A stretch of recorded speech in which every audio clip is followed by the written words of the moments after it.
ადამიანებმა ყოველთვის უნდა ვიცადოთ, ნებისმიერ ნეგატიურ მუხტში პოზიტიური მუხტებით დავიჭიროთ. ზუსტად ამ ლაივ მოდივს ატარებს ჩემი სტერეოტიპების მსხრეველი ქალები და არა მარტო ისინი, ზოგადად მთელი ჩემი შემოქმედება. მე ვარ თამარ თალითოიძე, მოქანდაკე. თავიდან ნეგატიურ ფორმებს ვაკეთებდი, მაგრამ შემდეგ შემთხვევით ფორმები გავზარდე. სრულიად ისეთი ექსპერიმენტი იყო და როდესაც გარკვეული დღეების შემდეგ ვნახე ეს ნამუშევარი, რაღაცნაირი პოზიტიური მუხტი მოვიდა, მიუხედავად იმისა, რომ მელანქოლიური განწყობის მქონე ქანდაკება იყო.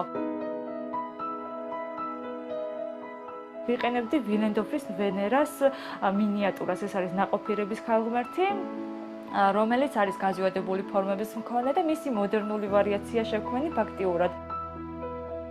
მახსოვს გივითოიძე მოვიდა ჩემთან სახელოსნოში და ეს პირველად რო დავიწყე ამ სერიაზე მუშაობა, ეს დამალული ქანდაკება ვაჩვენე, თქვენი აზრი მაინტერესებს მეთქი და იმდენად პოზიტიური და კარგი მუხტები წამოვიდა მისგან, რომ ეს ჩემთვის ისტორიაა და ამ ნამუშევარს არ ვასხვისებ. როდესაც გამოფენაზე გავიტანე ჩემი ნამუშევრები, უტკუნა ქალბატონებისგან იყო უკვე ესეთი გამოხმაურება და მე თვითონაც შევესწარი, რომ ხმა მოვისმინე თუ რას ამბობდნენ ჩემ ნამუშევარზე, რომ ასე ვთქვათ, თავი ლამაზ ქალბატონად აღიქვა, როდესაც ეს პრობლემები, რაც სიმსუქლეს ჰქონდა, მეტად ესთეტიურად დახვეწილად აღდაინახა ჩემს ქანდაკებაში და ეს სტიმულის მომცემი იყო და ინსპირატორი იყო ეს ქალბატონი ჩემთვის.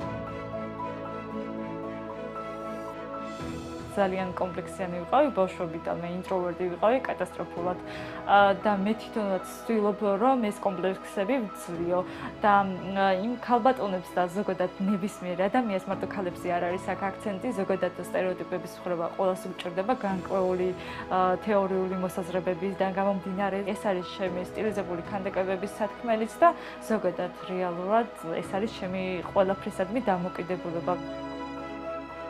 გარდა იმისა, რომ სტერეოტიპებს სამსხვრევს, მართლა რაღაცნაირი პოზიტიური მუხტი მოდის, მიუხედავად იმისა, რომ მელანქოლიური და სევდიანი რაღაც განწყობები ქონდეს, ბევრი უცხოელი კოლექციონერიც მყავს და მათგანაც ესეთი პოზიტიური ვაიბები მოდის. ანუ ხელოვნებას აქვს რაღაც ისეთი ფორმისმიერი მეტყველება, რომელიც არ არის, ასე ვთქვათ, ლოკალური, ეს არის საერთაშორისო მეტყველება და ამას რომ ვხედავ, მესმის და ვგებულობ, ძალიან მიხარია.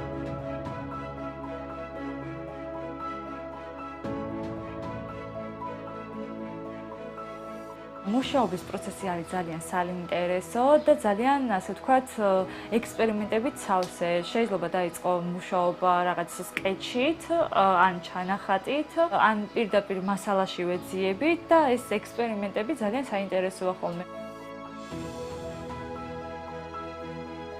ხელოვნება ჩემთვის ბევრად მეტისმთქმელია და ანუ ჩემი ფაქტიურად მთელი ჩემი ცხოვრება. სიმბოლური ენა არის ჩემს ცხოვრებაში, რომელიც ნეგატიურ ტალღას პოზიტიურ ტალღაზე მიმართავს. ჩემი სიტყვაც არის, ანუ ფაქტიურად მთელი ჩემი ცხოვრება, ნაზრევიც და შრომაც, ასე ვთქვათ, ყველაფერი გაერთიანებულია ამ სფეროში.